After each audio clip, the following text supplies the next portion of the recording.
all. My name is Dan Meyer, and we are the Dan Meyer Choir, Baltimore's most original community chorus. We sing all original music.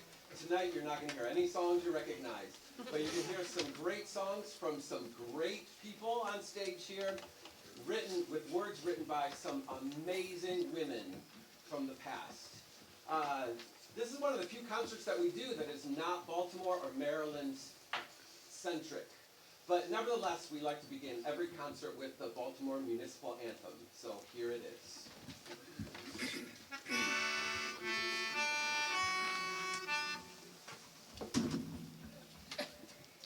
Baltimore, where carol flourished and the fame of Calvert's grew. Here the old defenders conquered as their valiant swords they drew. Here the starry banner glistened in the sunshine of the sea.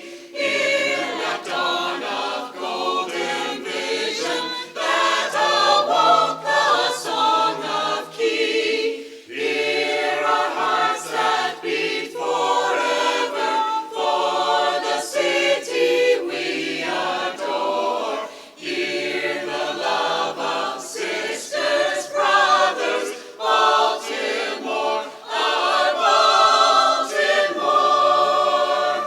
Baltimore, where Thurgood Marshall early fathomed right from wrong.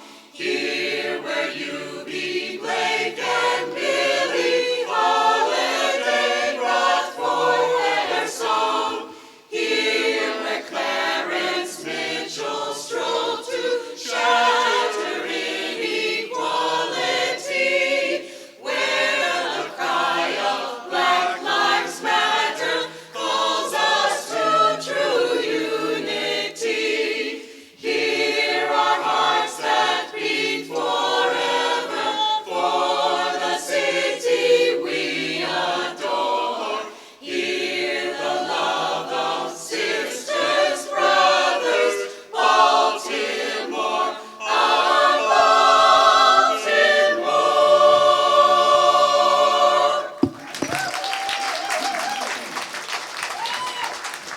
Thank you very much.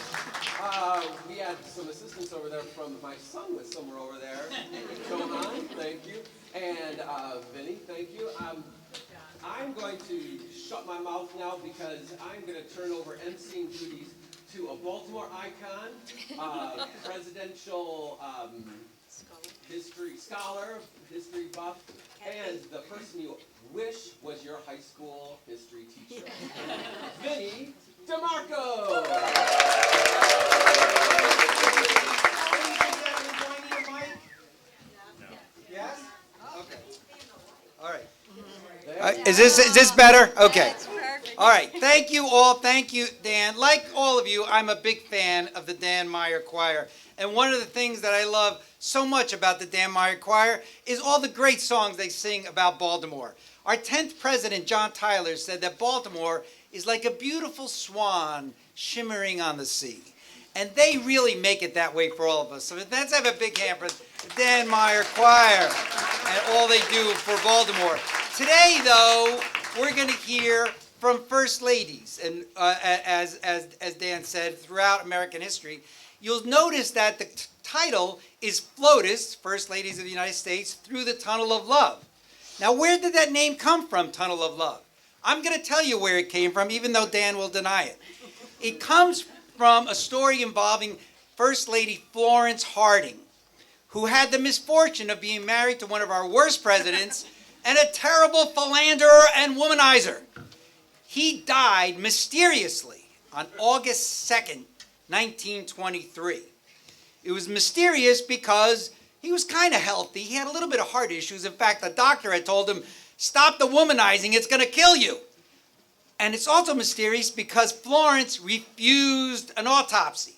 Why did she refuse an autopsy? Well, Dan peddled the rumor that she poisoned him because of his philandering. Plausible. But I later found out what's really going on. My wife, well, first of all, where's Molly Mitchell? Molly Mitchell is my beautiful wife, soprano. I became a groupie following Molly, and now I got promoted to MC. But anyway, in 1923, we learned from our son Tony, who lives in San Francisco, that a bar now called the House of Shields, in 1923, according to the bartender who was talking to Tony, was a brothel. And a brothel connected by a tunnel to the Palace Hotel where Warren and Florence Harding were staying on August 2nd, 1923. And according to this story, which I believe, Warren Harding, the philanderer-in-chief, snuck out of the hotel and slinked through the Yes Tunnel of Love to the brothel, where he died, as his doctors warned him, in flagrante delictu, which is Latin for in the middle of the flagrant act. And then they dragged his corpse back through the Tunnel of Love to Florence, who for that reason did not want an autopsy, so all this wouldn't come out. So for that is why I believe Dan calls this FLOTUS, through the Tunnel of Love.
Bravi, that was beautiful, that was beautiful. So now we're going to hear the words of some First Ladies, but we're not going to hear the words of a First Lady I want to talk about for a couple minutes. Who's here with us today? Dr. Jill Biden. Let's have a big Dr. Biden. Well, Dr. Biden is here to help me start this off with a trivia question. Now, today, I'm going to ask 4 trivia questions. The winner gets a Tunnel of Love shirt. Isn't that beautiful? Doesn't everybody want this?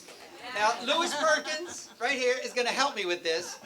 Here's what's going to happen. I'm going to ask the question, and the first person to raise their hand with the right answer, raise your hand first, and you'll be called on, gets and Louis is going to decide who raised the hand first, because I don't want to get in trouble. So, here's the question. Think about it and answer it as soon as you know it. From what country did Dr. Jill Biden's father emigrate to America? Nobody? Right here. All right!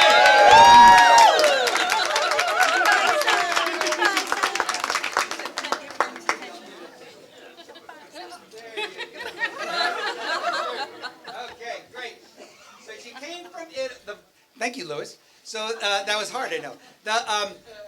Dr. Biden's father's last name was Giacopa. And when he came to America, Ellis Island, they changed it to Jacobs.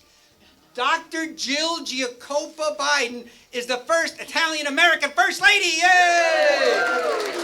And I'm really glad that Dr. Biden is here in her cutout form, because in the late 70s, a few years after his first wife and daughter were tragically killed in a car accident, Senator Joe Biden was coming home on an airplane. He came home every night to take care of his surviving sons.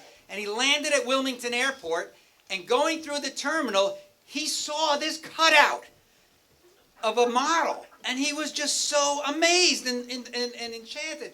And he went to the car where his brother Jim was picking him up and said, "Jim, I just saw this beautiful model. I would love to meet that woman." Jim says, "I know Jill. I'll introduce you." And that's how they met. And 30 years later, Dr. Biden was married to Senator Biden. And in 2004, George W. Bush was running for re-election. And the bigwigs in the Democratic Party wanted Joe Biden to run against George Bush. He wanted to do it, but Jill didn't want him to do it. The bigwigs came to Wilmington for a meeting. Jill was not part of the meeting. She was seething by the pool in the backyard in her bikini, just seething. She decided, "I'm going to stop this." So she goes to stop the meeting, and on her way to the meeting room, she passes a magic marker and writes N-O on her belly, and storms into the room, and everybody flees. Somebody on the phone says, "What's going on?" And Senator Biden said, "Meeting's over." Thank you, Dr. Biden, for doing that, and thank you for not doing that in 2020. So we're now going to turn to the first ladies we're going to hear about today in their own words. The first one is the first woman to be called First Lady, Harriet Lane. Harriet Lane was not married to the president for whom she was First Lady. That was James Buchanan from 1857 to 1861. James Buchanan was the only president in American history never to get married, probably because he was the first that we know of gay president. But he didn't get married, but he had a niece named Harriet Lane. And Harriet was an orphan, and when her parents died, she asked that her wonderful Uncle James be her guardian, which he agreed to be. He raised her well, and when he became ambassador to England, she came with him and was called by Queen Victoria Mrs. Ambassadoress. When he became Secretary of State, she filled that role for him. And then when he became president, she took over as First Lady, the very first person to be First Lady. She was also called Democratic Queen. She did a great job. She was smart enough, as the Civil War was coming close, to put Northern and Southern Congress people far away at tables. And they had a good time as president and First Lady. And then after he left, she moved with him to Pennsylvania. And you'll notice in 1855, she wrote this note, American Style, which you're going to hear Dan sing about, where she talks about her wonderful uncle and the advice he gave her to ward off all those suitors who were coming after her. And she did that until she found a great guy named Johnston from Baltimore, a Baltimore banker. She married this man. They had a beautiful life. They had kids. Sadly, he and the kids died before she did, which was very sad. But she continued to live in Baltimore and is actually buried in Greenmount Cemetery. And we know her today because she's the only First Lady to have Coast Guard cutters named after her. And at Johns Hopkins, the Harriet Lane Children's Center is named after her from a bequeath she gave in honor of her children. Harriet Lane, the first First Lady, American Style.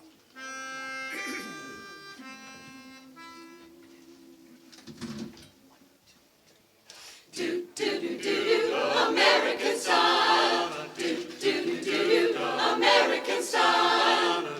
I have made another conquest. Who comes in the true American style?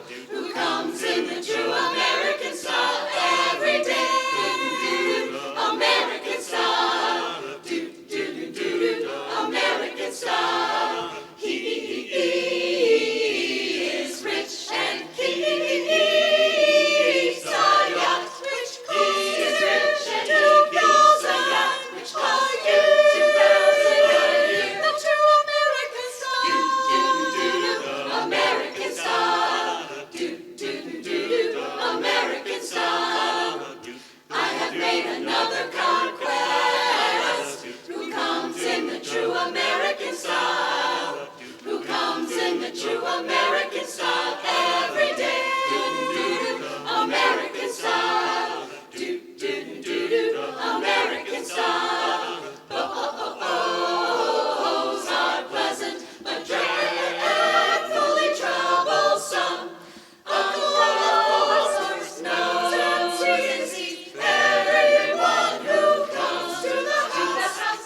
beautiful, ladies and gentlemen. A big hand for the Dan Meyer Choir.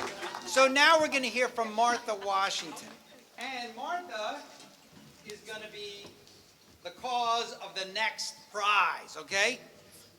There is, to my knowledge, only one full-length portrait of Martha Washington. To win this, raise your hand if you know, where does that full-length portrait hang? Did you see a hand? I saw it back there. No. No, right here. Okay. No, One over here. right here. Oh, I'm sorry. No. No. Right there you go. Yep. All right.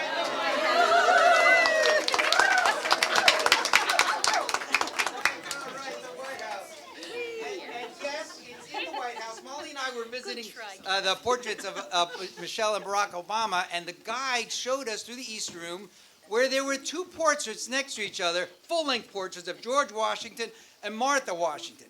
Now, the interesting thing is, in the 1790s, when they lived, they only did full-length portraits of men. So the full-length portrait of George Washington was made while he lived. There was no full-length portrait of Martha Washington made at the time. There were portraits of her head, but not her body. 100 years later, an enterprising artist took a portrait of her head, kind of elderly and out of shape, put it on top of a svelte 30-year-old woman's body, and that's what's in the White House, next to George. So, yes, photoshopping, early photoshopping. So, ladies and gentlemen, you're going to hear now a song called A Very Agreeable Man, which is dedicated to talking about a French ambassador in 1794. And I think she's writing this because, the original French ambassador was a guy named Citizen Genet, who was horrible to George Washington. Martha Washington hated him, and she was thrilled when George had him recalled to France, and France sent another guy, Fauché, who they really liked. So instead of a terrible ambassador, they had a very agreeable man.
Didn't they do that beautifully? Let's have another hand for Dan Meyer Choir. Ooh la la to them. Let's talk about Julia Gardner. Julia Gardner was known as the Belle of Long Island in the early 1840s. She came from a rich New York family. Her father was a congressman. And in 1842, when she was in her early 20s, she followed her father to Washington, and she caught the eye of the recently widowed President John Tyler, who was 30 years older than her, but wanted to marry her. And several times he proposed, and several times she gently told him to get lost. She said something like, "I'll think about it," but I'm sure she was thinking in her head, "You're 30 years older than me."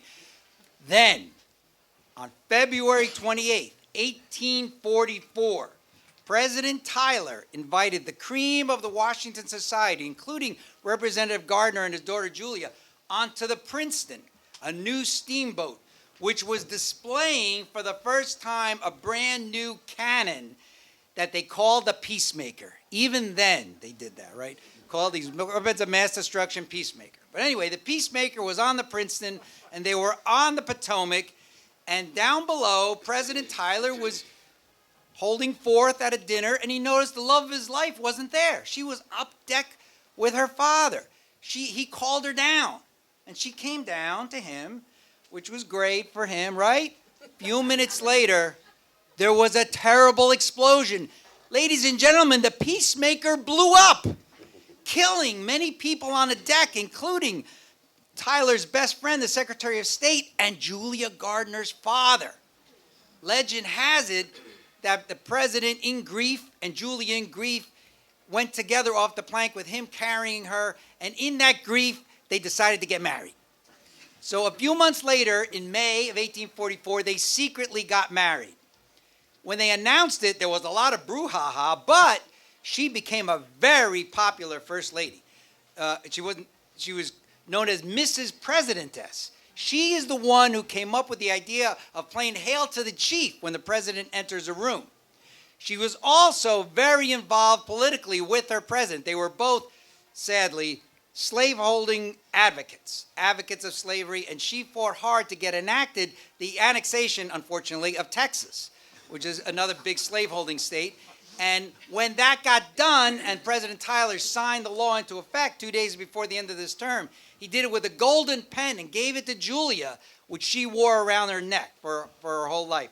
That was in the 1840s. 10 years later, in the 1850s, slavery was, of course, becoming a hotter and hotter topic. And a group of British women, enraged when they read Uncle Tom's Cabin, sent an open letter to Southern women. "Please free your slaves." Who responded?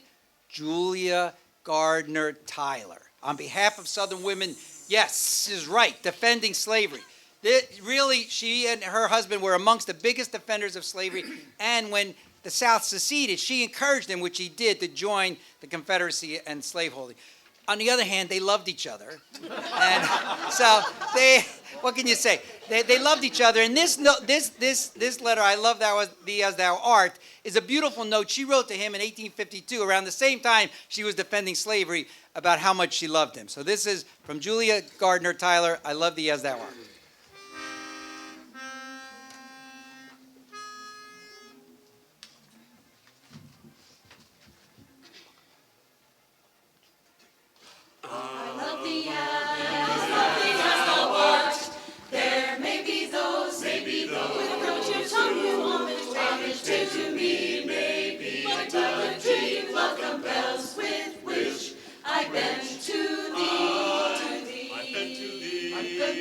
I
Comptroller of Baltimore, Bill Henry. How you doing, Bill? Thanks for coming.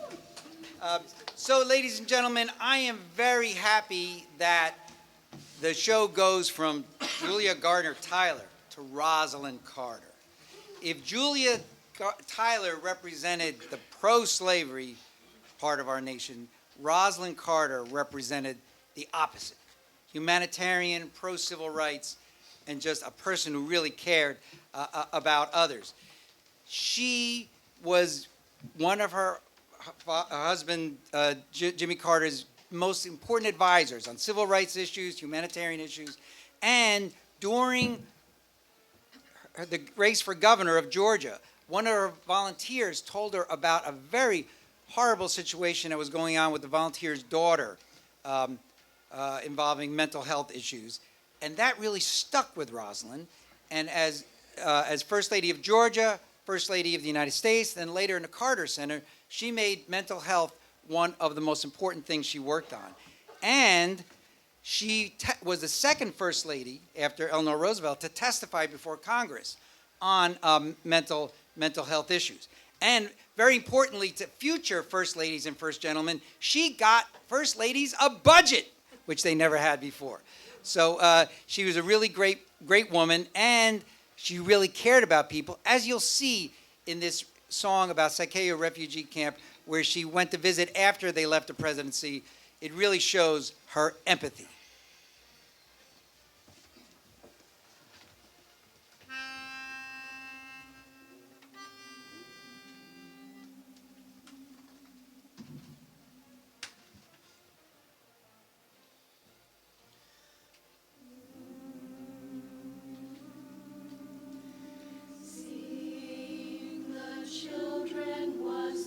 Most high, friendly part of our kingdom.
very beautiful.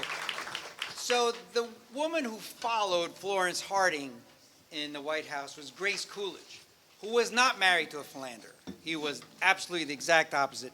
Very, very loyal and quite boring.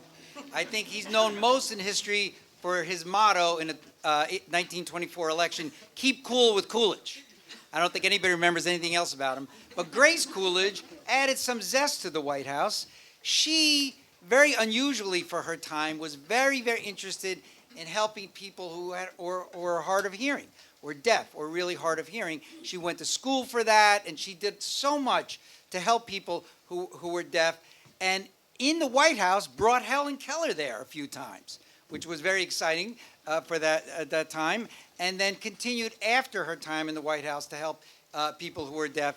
In this song, which was written in 1930, a couple years before Calvin Coolidge died, you hear a little bit about how she's looking for a pot of gold.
That's it.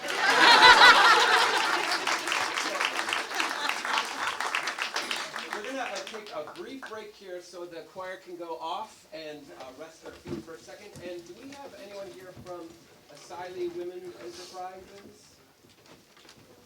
They didn't show up? All right. Half the ticket price that you paid to get in here goes to them. So we really appreciate you being here to support that great cause.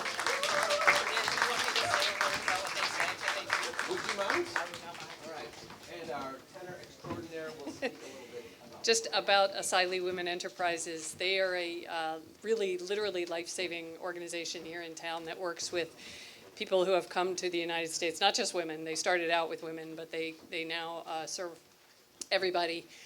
They provide housing and other kinds of supportive services. As you may know, when people come seeking protection, they get no government support. And Asili Women Enterprises steps in and really does amazing work with the families that come. So please be generous. Thanks. Yeah, I should have put a QR code in the program or something so that you could donate to them, but I hope that you will support that worthy cause. This is going to be a very quick break, maybe just a minute, but we really encourage you to, go to the bar. We sound better with a couple drinks in you. But we'll be back in just 1 minute, so don't go far. Okay.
She was the sister of Grover Cleveland, who, when he was first elected in 1884, he was not married.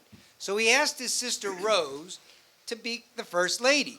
And Rose agreed, but Rose had many other interests. She was one of the first feminist leaders in America. She was a woman's suffrage advocate. She wrote books like Women in the Home. She wrote about St. Augustine and George Eliot. She's just a very accomplished woman, but she deigned to help her brother in the White House, where she was only, luckily for her, only a couple years, because then Grover married Frances, and we'll talk about Frances in a little bit. But Rose, after she was relieved of her White House duties, went back and became enamored of a woman named Evangeline Simpson, and they formed a beautiful relationship together. And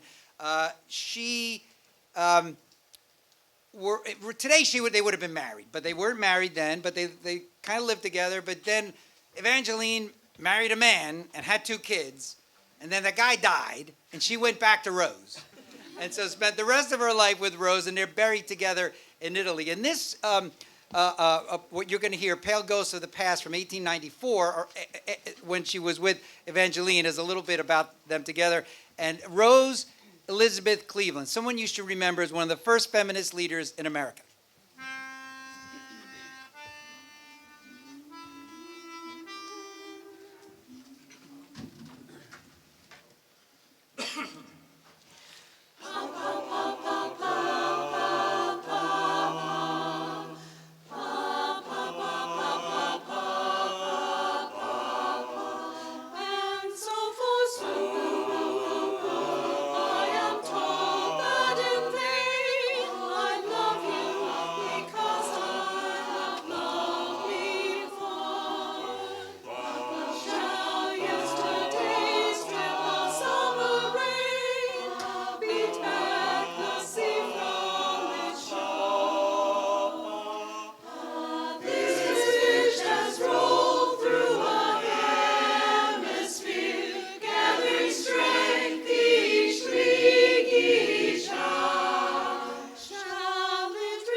Well, much to Rose Cleveland's relief, Grover Cleveland married Frances.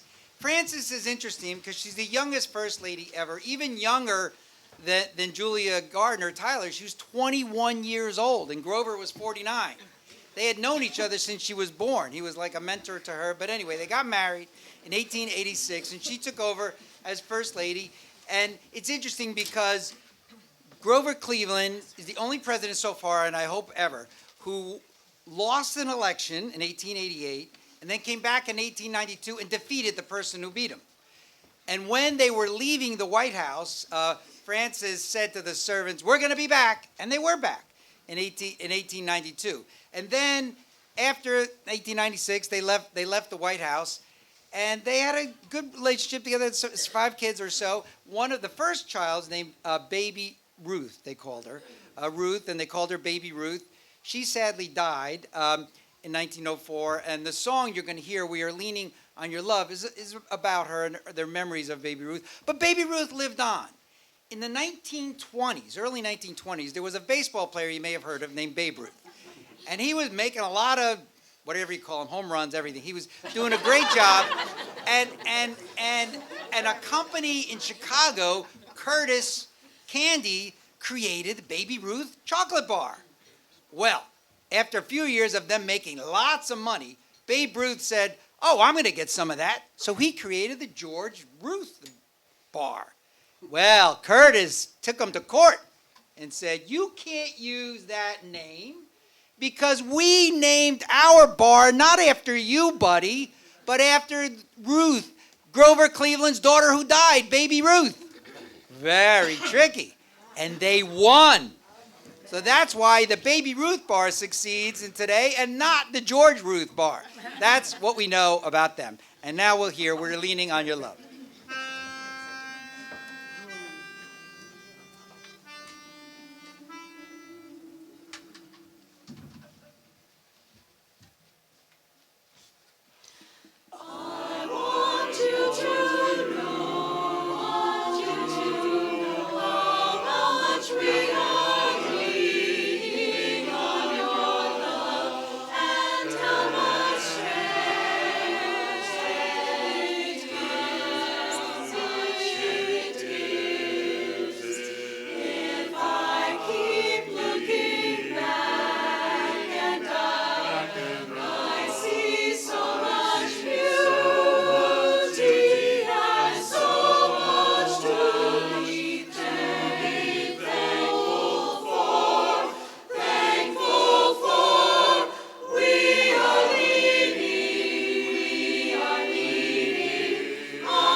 As you were coming in, you saw that in addition to Dr. Jill Biden, we have Michelle Obama and Melania Trump here with us today.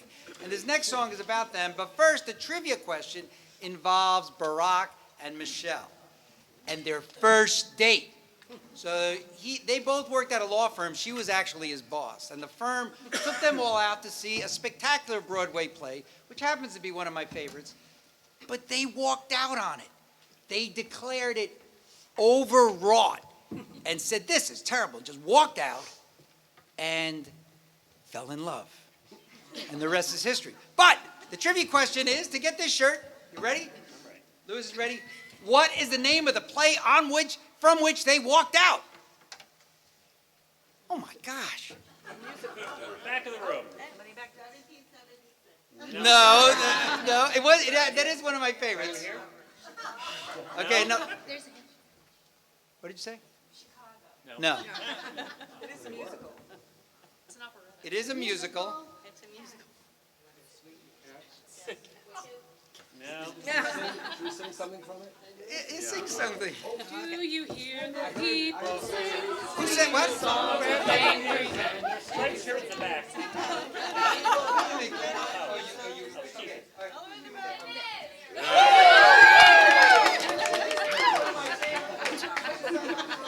Now, she yeah.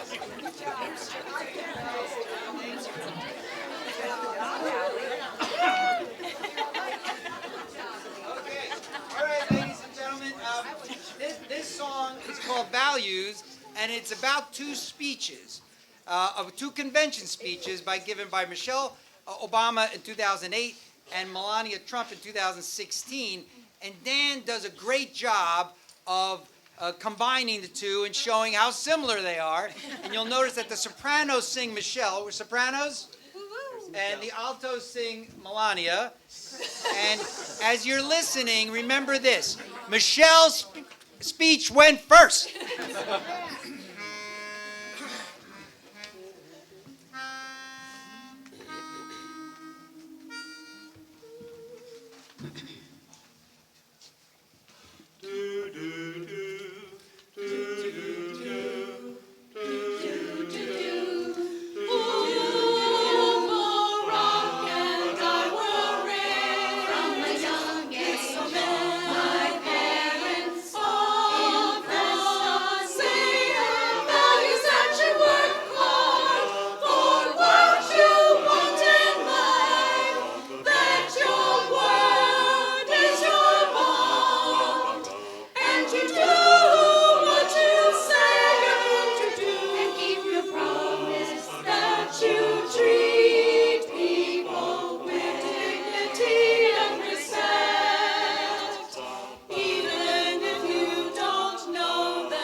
Song because this involves 4 first ladies, Mary Todd Lincoln, Lucretia Garfield, Ida McKinley, and Jacqueline Kennedy, of course, whose husbands were all shot and killed. The song Women Besides the Bullets is very powerful words from each of those 4. But before we hear the song, I want to tell you what killed their husbands beside the bullets. Has anybody ever heard of Tecumseh's Curse? Well, now you're going to hear about it. And this is what killed them. In around 1812, William Henry Harrison, a general, defeated Native American chief Tecumseh. And Tecumseh cursed William Henry Harrison. William Henry Harrison in 1840 was elected President of the United States. Took over March 4th, 1841. On April 4th, he died of pneumonia. Tecumseh's curse.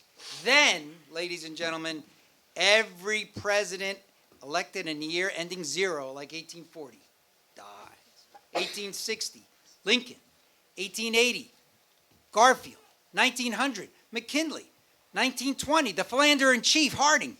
1940, Franklin Roosevelt, who I think got killed because of smoking. 1960, John Kennedy. 1980, Ronald Reagan is shot, but doesn't die. The Tecumseh's curse starting to wear off. And then in 2000, George W. Bush is elected, and you may remember, old people like me, that he choked on a pretzel. And that night, our son Tony told Molly and me, "That's Tecumseh's curse wearing off."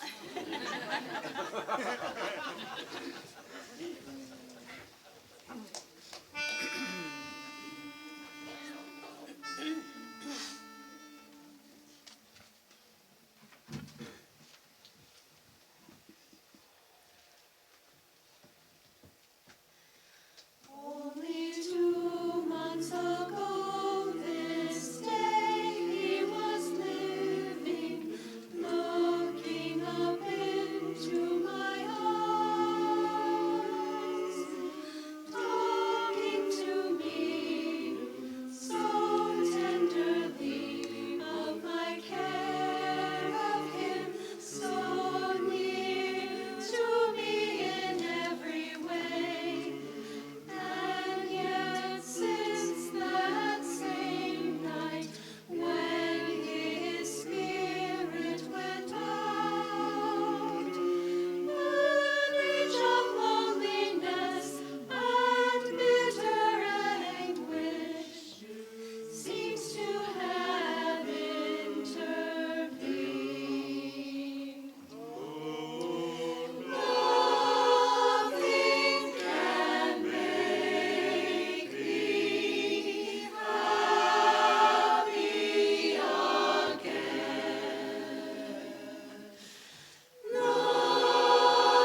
Dan and the choir. So one of our most famous first ladies, of course, is Dolly Madison.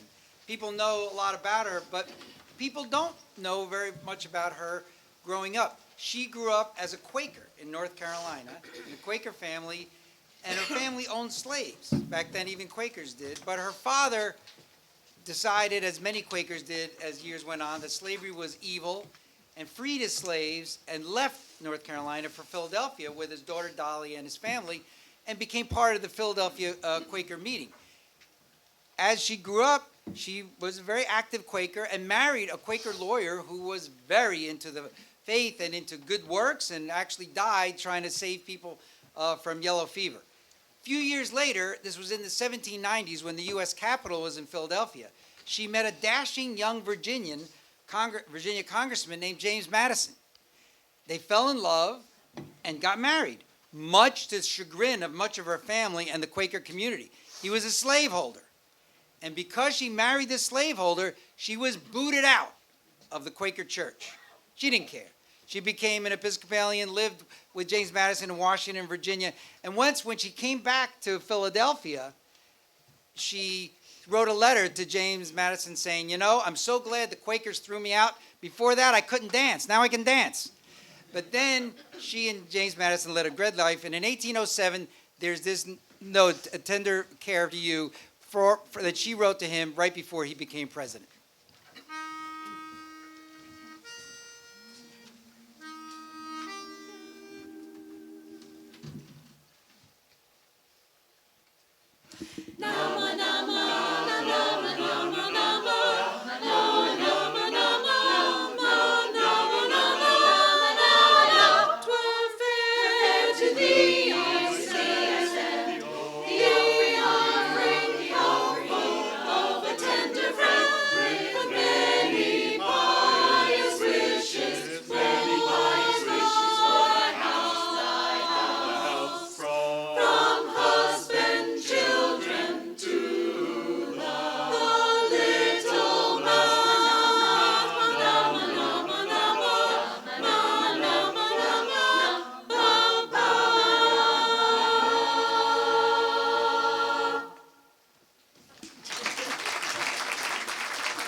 Roosevelt was President Teddy Roosevelt's second wife and first lady, and she did a great job as first lady, famous mostly for what she did with the White House when she redid it in 1902, which was really did tremendous work.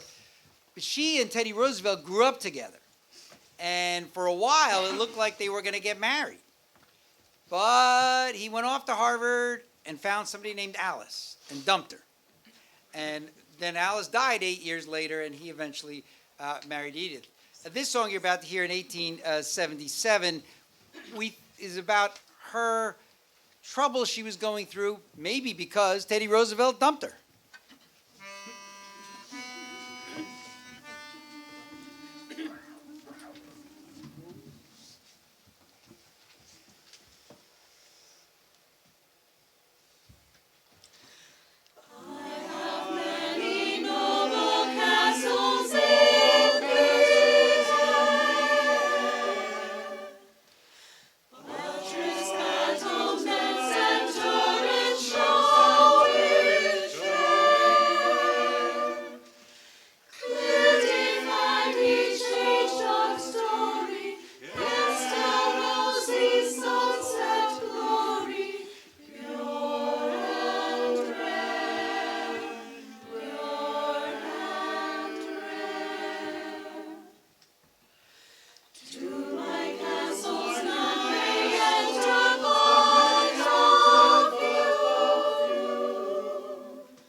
Tune by Edith Roosevelt. Thank you, Dan Meyer Choir.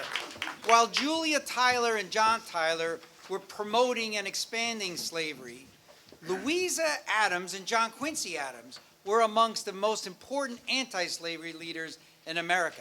After he left the presidency, he became a member of Congress, the only president to ever do that, and there became known as Old Man Eloquent, fighting slavery. And Louisa was right with him the whole way. They were a tremendous couple for progress in America. But living with John Quincy Adams was not so easy. He had some quirks, like he liked to get up before 5 a.m. in the morning, and he declared anybody who didn't a slug-a-bed. And that may be why in 1852, Louisa wrote this letter called A Great Mistake.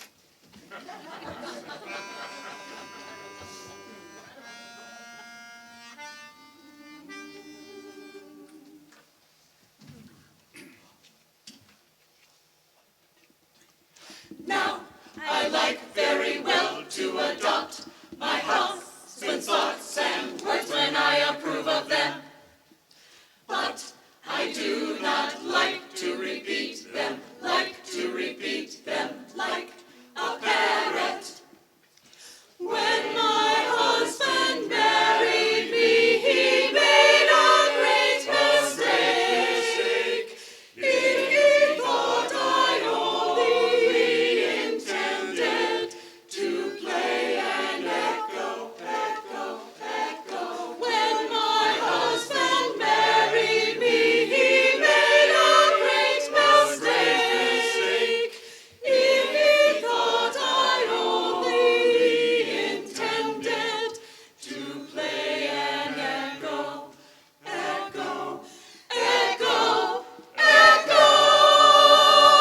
Now, I like very well to adopt my husband's thoughts and words when I approve of them. But I do not like to repeat them, like to repeat them, like to repeat them, to repeat them, repeat them like a parrot.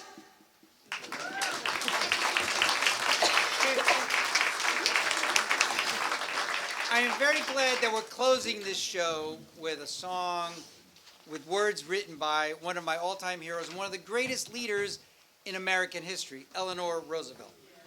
Eleanor Roosevelt, just a tremendous, tremendous leader. And she is known for many, many things in civil rights and in women's rights and in so much that she fought for as First Lady. Two things she did, which may not know so much about, is she was the First Lady to testify before Congress. She had been visiting mental health institutions in D.C. and found that the conditions so horrible that she felt she needed to testify before Congress. Remember, Rosalind Carter was the second, but Eleanor Roosevelt was the first. And in addition, we all know about Franklin Roosevelt's Day of Infamy speech on December 8th about Pearl Harbor. But before Americans heard from FDR, they heard from Eleanor. She had a weekly speech on the radio, a weekly radio talk, and she was the first voice from the Roosevelts that the public heard, urging them to be calm, continue with their lives, but no, they were in for a tough time. But between her and FDR, they were absolutely tremendous leaders. They were great leaders. Their relationship, not so great. In the early 1920s, after they had 5 children, Eleanor found a stack of letters from his lover, Lucy Mercer. And she didn't leave him. In fact, she stayed with him and helped him through polio and become president. But she said the deal was, don't ever see that lady again. And he promised her that. He didn't keep that promise. Throughout his presidency, he saw her. In fact, Lucy Mercer, then Lucy Mercer Rutherford, was the person at his deathbed with him when he died, not Eleanor. But Eleanor, she was fine. She found her own love life with Loretta Hickok, an aide and her lover. She called her Hick. And this beautiful note, "Good night, my dear one," probably written, I'm pretty sure it's written to Hick, not to Franklin Roosevelt in 1932.